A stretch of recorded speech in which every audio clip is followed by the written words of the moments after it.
Ngayon, mamuhay mula sa katayuan may biyaya. Tama nga, no?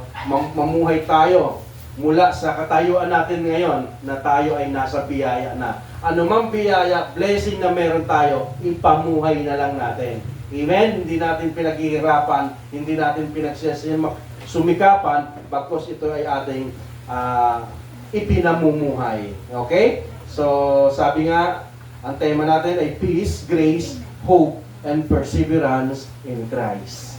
At ang ating text o ating scripture na ating babasahin ay mula sa aklat ng Romans chapter 5 verse 1 to 5. Basahin ko muna sa aklat sa Tagalog, sabi dito, Romans chapter 5 verse 1 up to the following verses. Sapagkat napawalang sala na tayo sa pamamagitan ng ating pananampalataya, mayroon na tayong mapayapang relasyon sa Diyos sa pamamagitan ng ating Panginoong Hesukristo.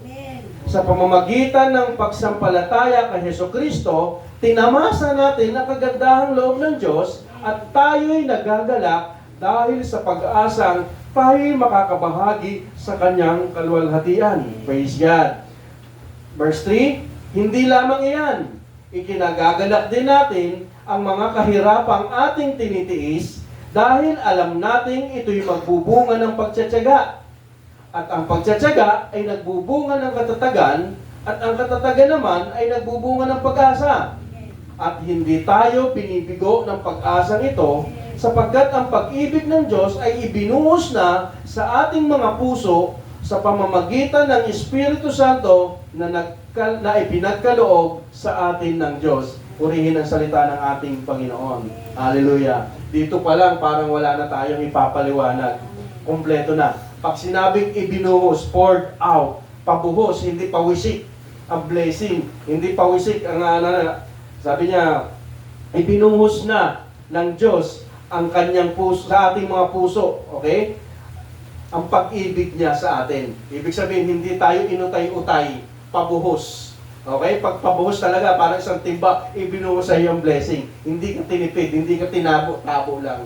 Ganyan ang biyaya ng Panginoon. Ganyan ang pag-ibig ng Diyos sa atin, ibinigay niya sa ating lahat. Okay? At sa pamamagitan niya nino, ng Espiritu Santo na ipinagkaloob ng Diyos sa atin. Mapalad ang taong sumasampalataya dahil ang banal na Espiritu ay nasa atin ng puso. Hallelujah. Kaya nga, dahil tayo ay inaring ganap sa pamamagitan ng pananampalataya, mayroon na tayong kapayapaan. Tandaan natin, ang peace, ang kapayapaan, hindi yan mahahanap sa lahat ng bagay. Hindi yan mahahanap sa material na bagay. Hindi yan makikita sa asawa. Hindi makikita sa trabaho. Hindi yan makikita sa mga bagay dito sa mundong ito, ang kapayapaan na yan. Dahil saan daw yan makikita? Sa ating Panginoong Jesus. Panginoon. Hallelujah. Kaya, kung anumang pananampalataya, kung meron tayo, may kapayapaan tayo sa Diyos. Dahil nakatayo tayo sa biyaya at pag-asa kahit dumaraan tayo ng pagsubok. Amen? Dahil ang yan ang tunay na kapayapaan. Sa kabila ng pagsubok, sabi, anumang sitwasyon, nakatayo ka, matatag ka, dahil daw saan? Sa kapayapaan na ibinigay ng Diyos sa atin. Any situation, any tribulation, paghihirap, anumang dinadanas natin, payapa tayo. Bakit? Ang Diyos ay nasa atin. Hallelujah. Kaya, maraming Kristiyano ang namumuhay na parang kailangan pa nilang pagtrabahuan ang sinasabi dito, ang pagtanggap ng Panginoon. Para tanggapin ako ng Panginoon, kailangan kong maging mabuting tao. Kailangan kong maging mapagbigay. Kailangan kong gumawa ng mabuti para tanggapin ako ng Diyos. Lagi kong sinasabi sa inyo, unang naging mabuti ang Diyos, kaya tayo nakakapagbigay. Kaya tayo nakapagmamahal sa ating kapwa. Dahil ang Diyos ang unang nagbigay sa atin. Kapag, sabi nga, pag nakikita mo yung buhay mo na sagana, pag nakikita mo yung buhay mo na walang problema, napakabuti ng Panginoon. Praise God. Mahal na mahal ako ng Diyos. Pero pag may nagkamali, pagkaroon ka ng problema, bumagsak ka, ano sasabihin mo? Baka galit sa akin ang Diyos. Di ba? Ganun tatanong tayo. Pero tandaan natin, anumang sitwasyon, sabi nga sa awit natin kanina, anumang sitwasyon, anumang pagkakataon, andyan ang Diyos para sa atin. Hindi ka na pinaparusahan, bagkus ikaw ay kanyang binibigyan ng lakas para ito ay mapagtagumpayan. Ang aklat ng Romans, ito ay nagpapakita ng ating relasyon sa Diyos. Sinasabi niya dito sa Romans chapter 5, kung babasahin ang buong context yan, ay binibigyan tayo ng pag-asa ng Diyos sa kabila ng mga problema. Hindi ito nakabase sa performance. Tandaan natin, alisin natin ang performance. Kaya tayo nagpe-perform ngayon, nakakagawa ay dahil saan? Sa Diyos na nasa atin. Okay, sabi nga, ang pananampalataya na walang gawa ay patay. Tama yon. Pero hindi ikaw ang hinahanapan ng gawa. Anong hinahanapan ng gawa? Ang pananampalataya. Kaya pag ikay may pananampalataya, kusa itong gagawa. Amen? Kaya tanda natin, hindi mo kailangan magsumikapan ang iyong pananampalataya. Tinanggap mo ito at ito ay kikilos sa atin. Okay?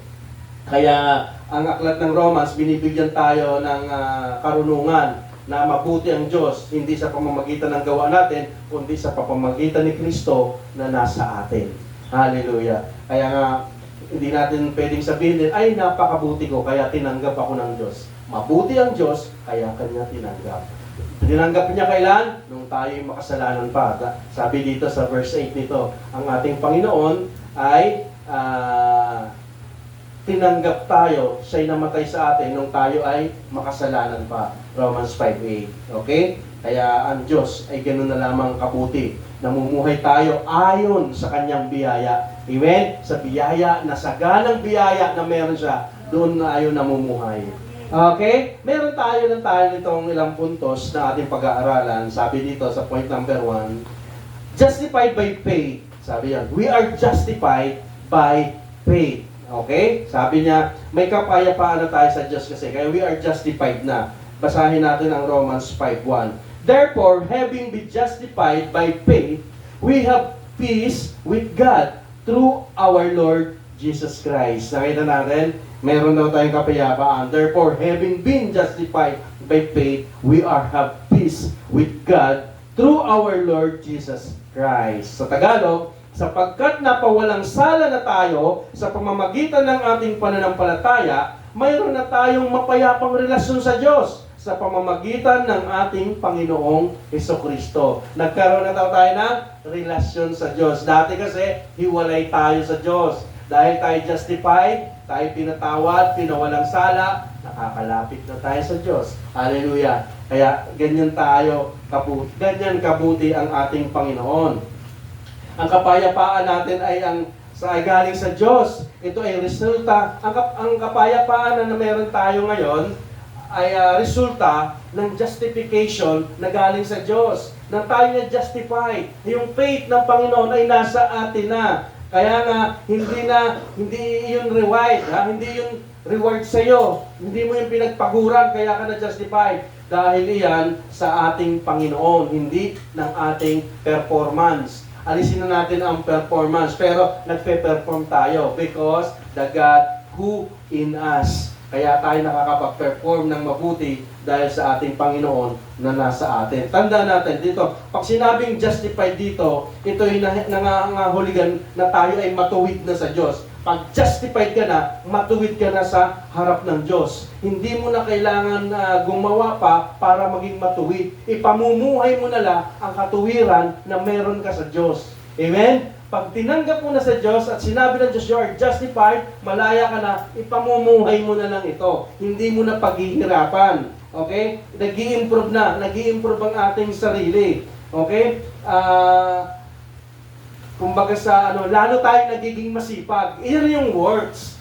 Pero yung works niyan, hindi sa'yo. Sa pananampalataya mo. Kaya, nagiging masipag. Gustong-gusto mong mag-church every Sunday. Gustong-gusto mong mag-devotion. Gustong-gusto mong magbasa ng Biblia. Bakit? You are justified. Ang justification na yun, na natanggap natin, iyon ang nag-uudyok para gawin ang lahat ng bagay na pinapagawa ng ating Panginoon. Hallelujah. Kaya nga, ang pundasyon natin lagi, tanda natin, si Kristo. Ang biyaya ni Kristo, ang pundasyon ng buhay natin, kaya tayo nakakagawa ng mabuti. Okay? Hindi tayo nagsusumikap mag-perform. Dahil ang performance na yon ay yung kusang gumagawa sa pamamagitan ng ano? Ng pananampalataya. Okay? Kaya nga, sabi dito, ang pundasyon natin sa Kristo, wala tayong magagawa nang wala siya. Parang ganito yan eh. Paano tayo na-justify? Sa isang kulungan na hinatulan ka na ng life sentence, nakulong ka. Sa anumang pinakang worst na kasalanan, kundi ang judge sa iyo ay hatulan ka na lang ng habang buhay o pagkabitay. Pero itong ginawa ng isang tao, o sige, walang sala na yan. Malinis na yan. Ako na ang bahala sa kasalanan na yan. At biglang napalaya ang tao. Ganun ang ginawa sa atin ng Diyos. Ganun ang justification na ginawa sa atin. Anong mambigat ng kasalanan natin, dahil sa isang tao na yon na sumagot sa atin, na wala lahat. At ikaw ay nakapamuhay na ng may kalayaan. At nang ikay na-justified, ikay nakalaya, mamumuhay ka na doon dahil sa justification na tinanggap mo. Amen? Hindi ka na babalik sa dati mong ginawa. Hallelujah. Kung ikay totoong tumanggap at sumampalataya sa ating Panginoon. Okay? Hindi sa pinalaya dahil mabait itong taong ito eh. Mabait naman to, nagawa lang niya ito ng dahil sa hindi dahil doon, dahil sa mabait ang Diyos. Hallelujah. Amen! Palakpakan natin ang Panginoon. Hallelujah. Ganyan ang gospel. Ganyan ang magandang balita na dapat marinig ng mga tao. Marinig na sa kabila ng kanilang nagagawang kasalanan, mahal pa rin tayo ng Diyos. Pero hindi ibig sabihin, gumawa ka na lang ng kasalanan, gumawa ng kasalanan dahil mahal naman ako ng Diyos. Hindi po iyon ang ibig sabihin ng justification. Okay? Dahil ang mabuti ang Diyos, ikaw ay na-justify, napawalang sala. Pero after mong mapawalang sala, papamuhay mo yung kabutihan ng Diyos sa buhay mo. Amen? Hindi mo ipamumuhay ang pagkakasala. Okay? Kasi baka mamaya, misinterpret natin, ay mahal pala ako ng Diyos, okay lang gumawa ng masama. Dahil kahit pala ako gumawa ng masama, patatawarin ako ng Diyos. Hindi yan ang nais ng Diyos. Kasi ang kasalanan, ang kapatawaran, once lang yan ginagawa ng ating Panginoon. At kung totoo mong tinanggap ang Diyos, hindi ka na mamumuhay ayon sa pagkakasala. Hallelujah. Kaya nga, sabi ng Diyos, ang gospel na naririnig natin, iyan ang magbabago sa ating buhay. Pinerfect tayo ng salita ng Diyos, hindi sa pamagitan ng perfect performance natin, kundi sa perfect performance ng ating Panginoon. Kaya nga, ang ating Panginoon, ibinigay niya ang katuwiran niya sa atin nang siya ay namatay. Okay, sabi dito,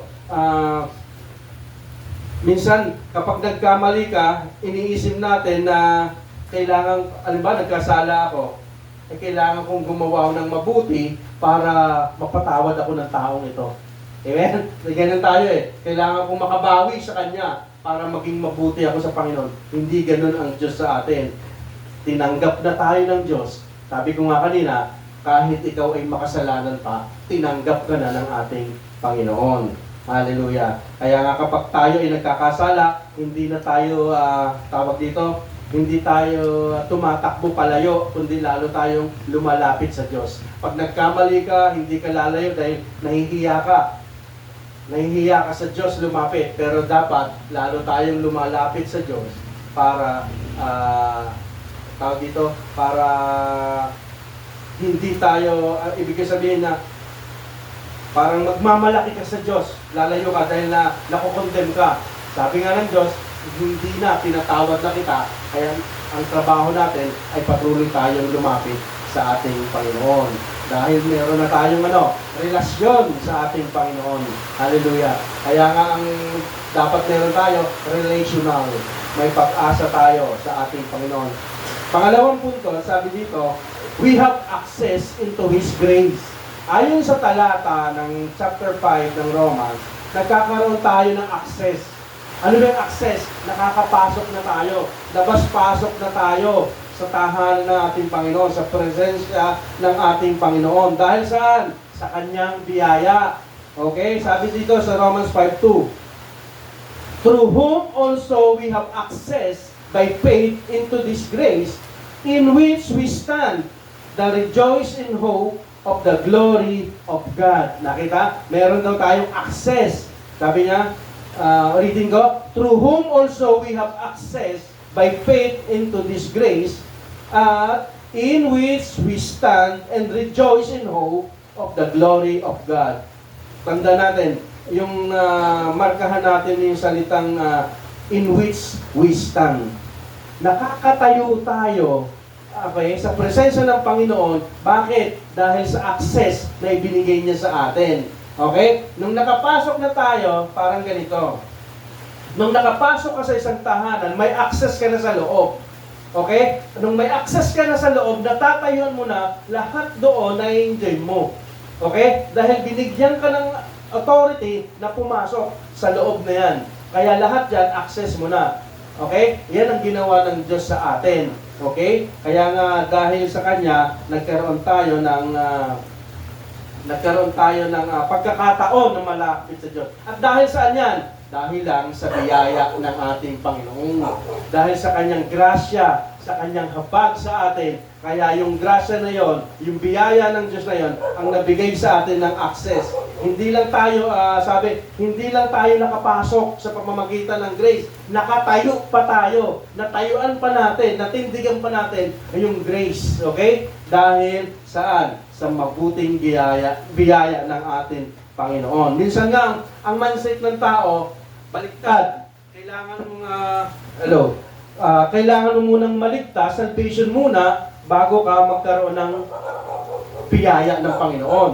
Sabi rin dito, ang Christian life daw ay nagsisimula ka sa effort bago ka mag-Christian. Mali yung pananaw yan. Dahil sabi dito, nagsimula tayo sa grace.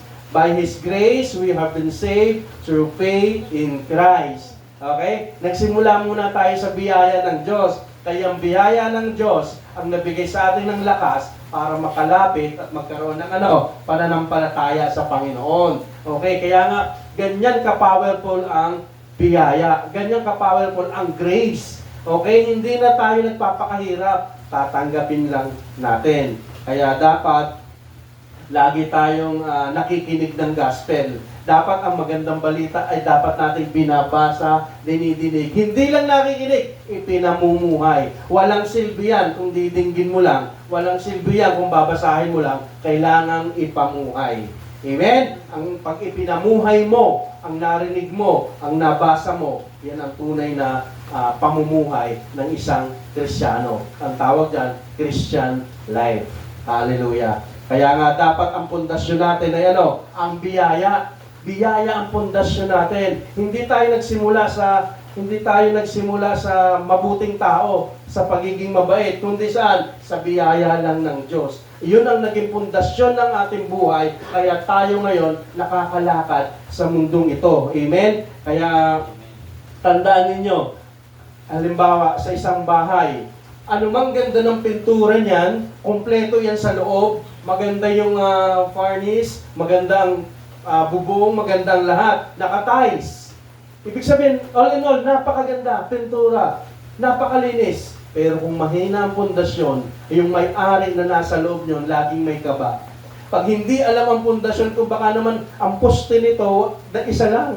O kaya walang poste. Nadoon ka sa magandang bahay, nakatira ka sa magandang bahay na kompleto mga chandelier na yan, pero ang kaba mo, baka lumindol, umulan, baka guhuin to.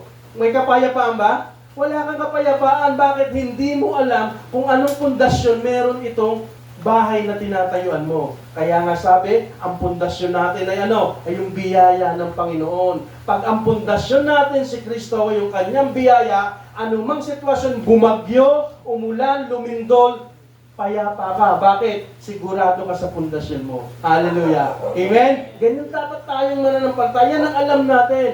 Lagi, yung kanta uli natin kanina, eksakto nga yata sa topic natin, anumang sitwasyon, hindi ka madadaig niyan dahil kilala mo, alam mo ang pundasyon mo. At sino pundasyon? Ay yung biyaya ng ating Panginoon. Hallelujah. Palakpakan natin Panginoon. Hallelujah. Praise God. Praise God. Kaya nga, pag mahina ang pundasyon, ang dala niyan, worry. Pag-alala, mahina, takot. Yan ang nararamdaman mo lagi. Hindi ka panatag. Nakahiga ka sa kutsyon, hindi mo alam, baka mamaya gumuho. Wala yatang poste ito. Pero kung alam mo ang pundasyon, magpagulong-gulong naman yan, mahimbing ang tulog mo. Praise God. Yan ang mga Christian life. Kaya nga ang Christian life, sabi dito, ang pundasyon natin ay hindi performance. Tandaan natin, hindi performance, hindi religious activity, hindi yung porke dalo ka ng dalo sa mga mission, dalo ka na kung saan pinupuntahan mo, ikay matibay na. Hindi yan. Hindi yan ang tunay. Kahit araw-araw ka nasa mission, araw-araw ka nagbibigay, nagpapapiding, pero wala naman ang sa Kristo sa buhay mo, hindi yan tunay na pundasyon. Hindi ay mabait naman ako, kahit hindi ako magsimba, lagi naman ako nagbibigay, lagi ako nananalangin sa bahay. Hindi sinasabing masama yan, pero kailangan, sino ba ang pundasyon mo sa buhay mo? Kasi ang tunay na matibay na pundasyon, nakikita sa kanyang kilos, ina-apply at kanyang ginagawa. Amen? Hallelujah. Kaya yan po dapat. Ano pa? Yung human achievement, yung nagagawa natin. Ang galing ko, kaya ako na-promote. Mabait ako, kaya ako pinagkatiwalaan ng boss ko. Hindi yan sa achievement. Achievement. Sariling kabutihan. Hindi po yan ang ating pinagbibigyan. Kaya nga, dapat ang pundasyon ay grace. Ang biyaya ng Diyos ang ating pundasyon. Kasi pag pundasyon natin ay ano? Ay ang biyaya, ano mangyayari? Kapag ikaw ay naglilingkod, maglilingkod ka mula sa biyaya. Yan yun. Maglilingkod ka dahil sa biyaya. Magmi-mission ka dahil sa biyaya. Tapos ano pa? Makakapag-aral ka ng salita ng Diyos. Magdi-devotion ka dahil sa biyaya. Hindi yung, ay pinag-devotion lang ako ni pastor. Ay pinagbabasa ako ni leader. Kaya gagawin mo ito, better performance. Hindi po yan ang totoo. Kaya ka nagbabasa dahil sa biyaya. Gustong-gusto mong magbasa. Gustong-gusto mong manalangin. Gustong-gusto mong maglingkod. Bakit? Dahil ang pundasyon mo ay ang biyaya ng Diyos. Hallelujah. Kaya yan dapat tayo. Gumagawa tayo ng mabuti dahil sa biyaya. Hindi pa kunwari. Totoo ang pagtulong natin. Amen? Kaya ganyan tayo. Because of the grace of God was in me. Okay? Na nasa atin. Kasi sabi nga sa 1 Corinthians 15:10, nagagawa ko ang lahat, naging mabuti ako sa kanila, pero dahil sa biyaya ng Diyos na nasa akin, kaya ko ito nagagawa. Yun ang sabi ni Pablo. Kaya tayo, bilang mananampalataya, huwag mong angkinin ang ginawa mo. Kaya ka nakagawa dahil sa biyaya ng Panginoon. Kaya ipagpapasalamat mo. Ay, ang bait mo, kapatid. Wala kang sawang bumibigay. Nagbibigay sa amin, tumutulong. Dahil yan sa biyaya ng Panginoon. Lagi natin ibabalik sa Diyos ang pagpapala dahil yun ay galing sa Kanya. Hallelujah. Kaya nga, mas maganda ang pundasyon natin kung ang pundasyon natin ay ang biyaya ng ating Panginoon. Okay? Kailangan kong gawin para mahalin ng Diyos. Mali. Uli ko sinasabi, minahal ka na ng Diyos. Kaya mo ito nagagawa. Hallelujah. Kaya point number 3, sabi dito, grace changes how we view trials. Yan. Kita natin? Yan ang grace. Ay, yung grace, pag naging pundasyon natin ang grace, yung biyaya, ano sabi? Changes how we view trial. Nagkakaroon tayo ng tamang pananaw. Binabago ang pananaw natin sa mga problema, sa mga pagsubok. Binabago ang ating pananaw ng nung biyaya na nasa atin. Tingnan mo, Romans 5:3 hanggang 4. Sabi dito, we also glory in tribulation. Okay? We also glory in tribulation, knowing that tribulation produces perseverance, and perseverance to character, and character to hope. Tagalog, basahin natin. Hindi lamang iyan, ikinagagalak din namin ang mga kahirapang aming tinitiis. Tingnan mo, nakita mo kung gaano ka-positibo. Hindi lang yan. Ikinagagalak namin ang alin daw? Ang kahirapang aming tinitiis. Nakita mo na, naghihirap na, nagagalak pa. That is grace. Dahil hindi ka nahihirapan. Hindi ka nape-pressure. Ikinagagalak mo. Bakit? Sabi dito, dahil alam nating ito'y magbubunga ng pagtsatsaga. Ito na yung patient. Pag ikaw daw ay habang dumadanas ka raw ng pagtitiis, nagbubunga ito ng pagtsatsaga. At tapos nito, at ang pagtsatsaga naman ay nagbubunga ng katatagan. Habang nagtsatsaga ka, nagiging matatag ka. Okay? At ang katatagan naman ay nagbubunga ng pag-asa. Hallelujah. Nakita niyo? Nakikita natin. Kasi bakit? Yung hirap na yan, hindi natin tinitingnan na burden. Hindi natin tinitingnan na parusa. Kundi may tinitingnan ka sa dulo, pag-asa. Lagi kang may pag-asa. Ang halimbawa dyan, yung nagtatanim ka. Ang hirap magtanim, aalagaan mo, palalakihin mo, didiligan mo, kukultivate mo hanggang lumaki. Bakit? Aasa ka na naaani. Amen? Doon ang titingnan mo, yung malayo, yung pag-ani. Pero habang ginagawa mo yan, nandyan ang pagsusumikap. Pero bakit? Anong sabi?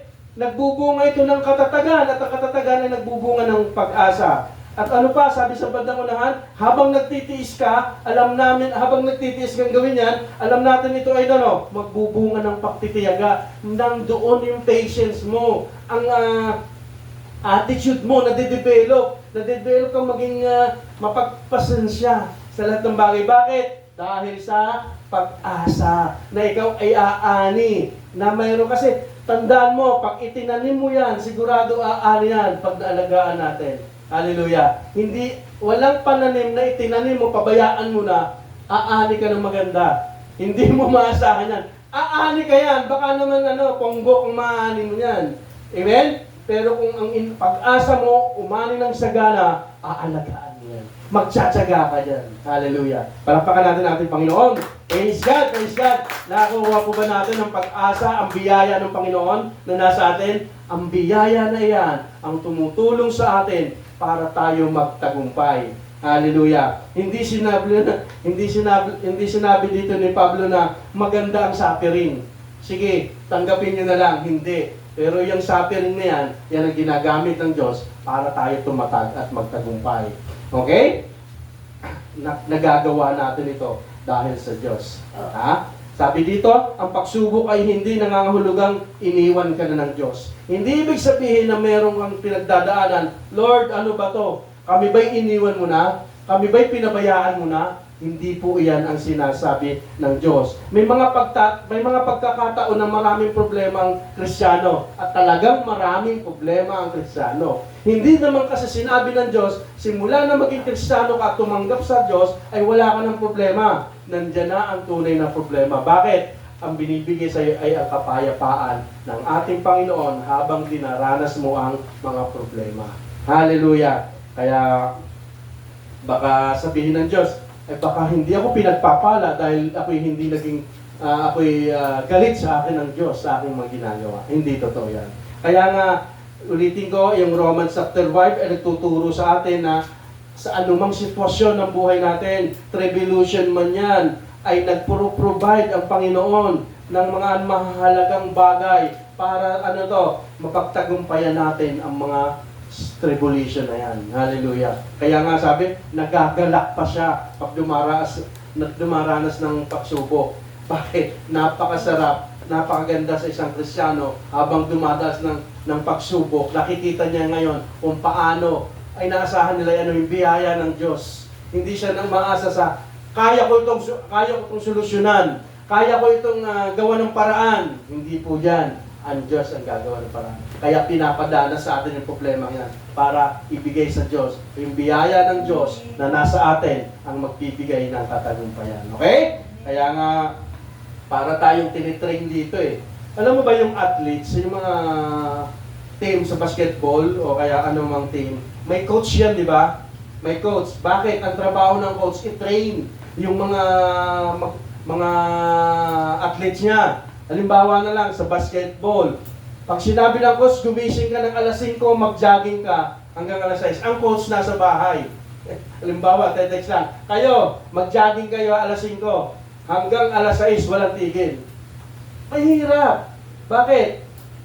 Kailangan mong sumunod doon sa coach mo para magkaroon ka ng resistensya para makapaglaro ka ng mabuti. Kasi kung magsisinungaling ka, nag-jogging kami, pero hindi. Para sa coach, maniniwala yon. Kaya lang pagdating ng time, ay yung productive ng gawa niya, isang takbo pa lang doon, lawit ng dila, di ba?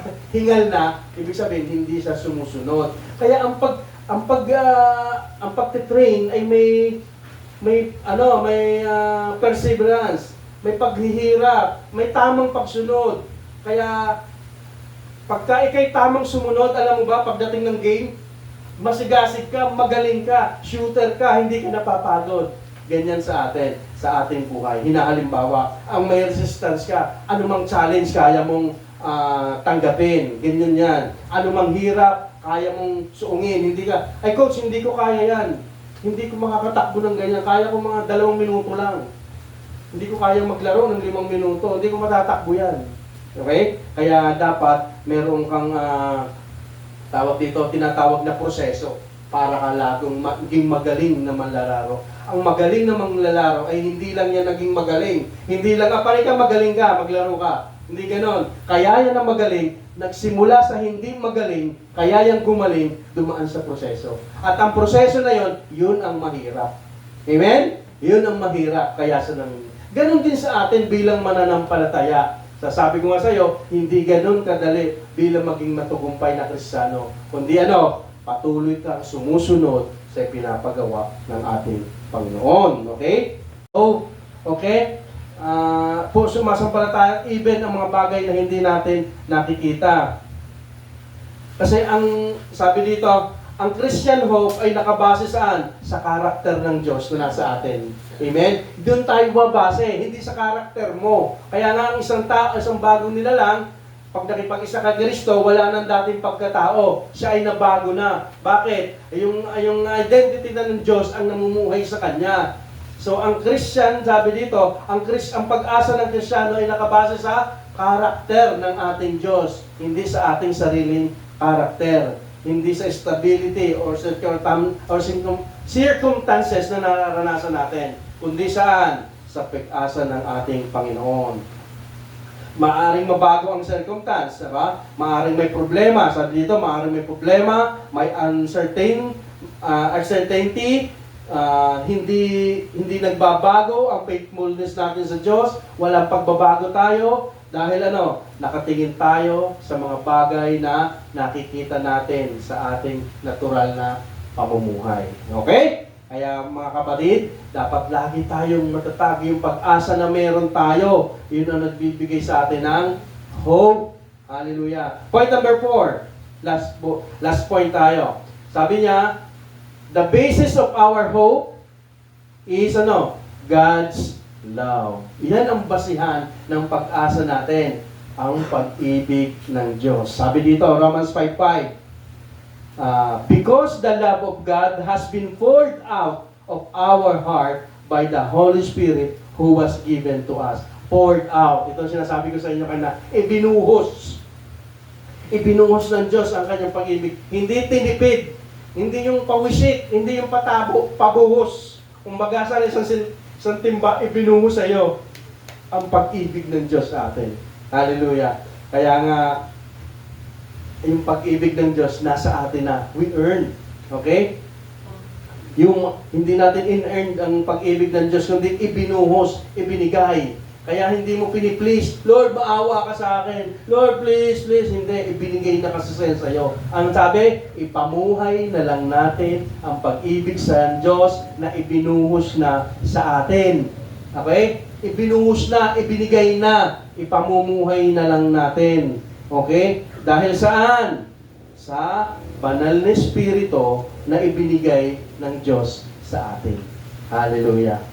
Okay? Kaya nga, pinapakita ng gospel dito, pinapaunawa sa atin dito na ang kabutihan ng Diyos, ang pag-ibig ng Diyos, ang nagbigay sa atin ng lakas sa araw-araw. Hallelujah.